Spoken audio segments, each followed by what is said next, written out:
Hello, fellow card makers. It's Nicole, and I'm back with some more great card designs.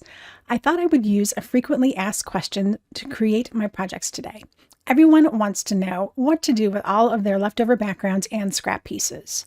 I'll be using a new sketch to create two projects, and I'll give you some scraps tips along the way. Welcome to Sketch Starters with Nicole.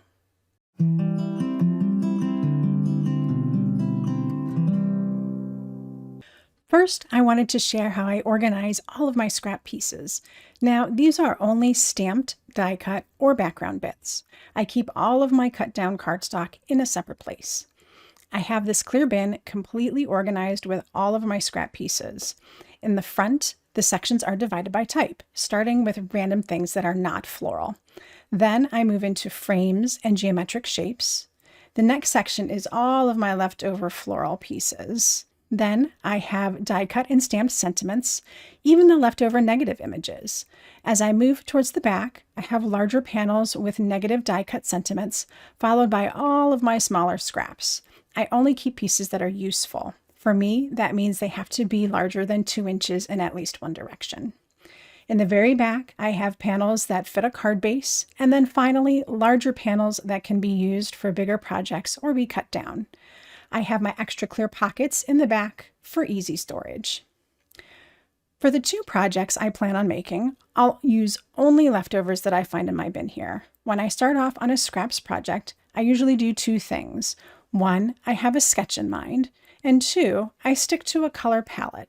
As I start to pull out items from my bin, I'll create a palette that works well and only pull out items that coordinate.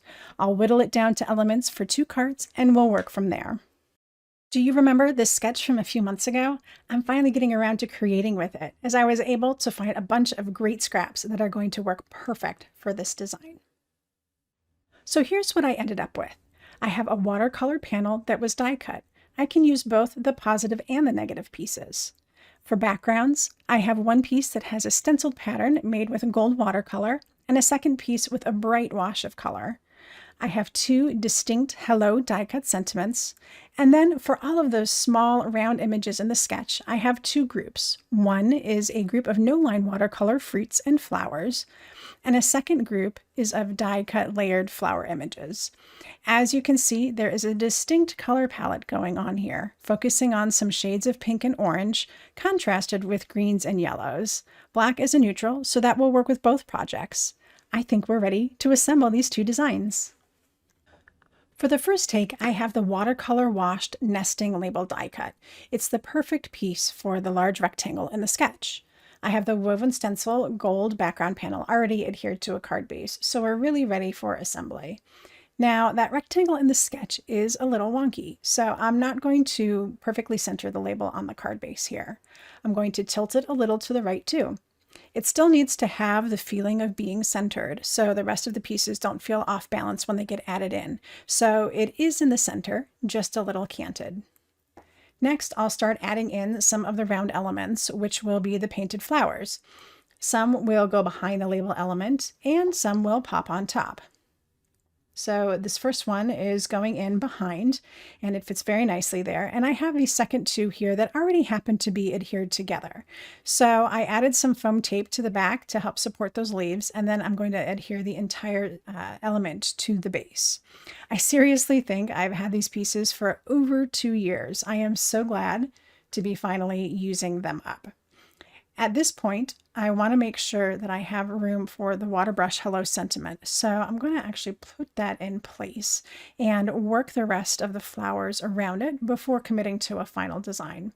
This is a super smart way to work, especially when you're not quite sure exactly how much or how little you want to put in place. So at this point, I think that the yellow and purple flowers are headed back to the scraps bin. I'm going to keep this nice and clean and simple with just the pink flowers. So I want to give this layout some dimension, and I've decided that the one flower is going to actually go behind the sentiment. And then the second flower that goes on the left side here is going to get popped up with some foam adhesive.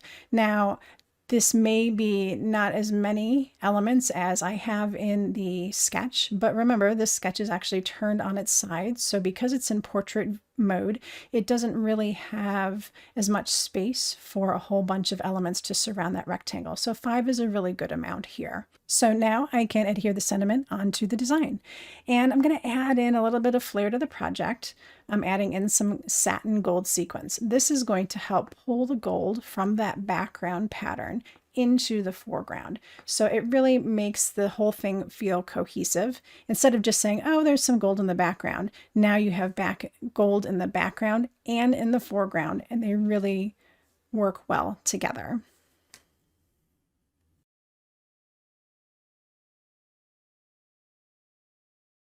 For the second project, I'll be combining the watercolor washed background with the negative nesting label die to create a diorama look.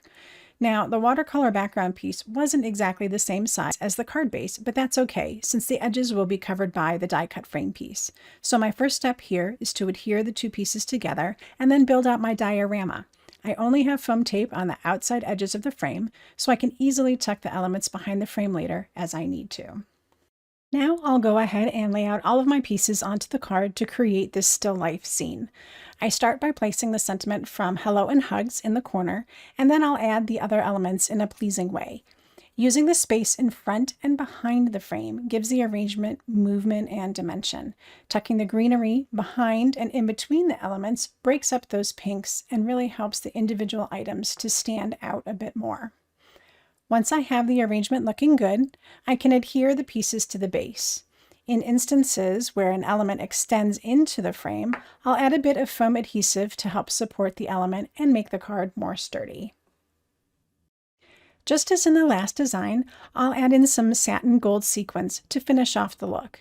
Now, this design doesn't have any other gold in it, so instead of helping to bring elements together, in this case, the sequins provide a highlight that helps catch the eye and draw it around the card to help the viewer focus on different elements. And then we have a finished card. So I've got 2 projects completed using a beautiful sketch and all sorts of leftovers from my scraps bin. Are you chomping at the bit to go ahead and organize your scraps too, and then perhaps make a card or 2 and get them out into the mail? Let me know with a comment below. We always love to see what you're creating, so don't forget to tag us at Altanew LLC and at Pixel Mavens Retreat when you share these projects that you create out on social media. I love to see how you've been inspired by this series. I'll be back soon with all sorts of great card making tips, tricks, and ideas. But until next time, happy crafting. Hello crafters, I hope you enjoyed that video. If you want to see more, don't forget to subscribe to our YouTube channel and hit the notification bell so you don't miss anything. Thanks for watching!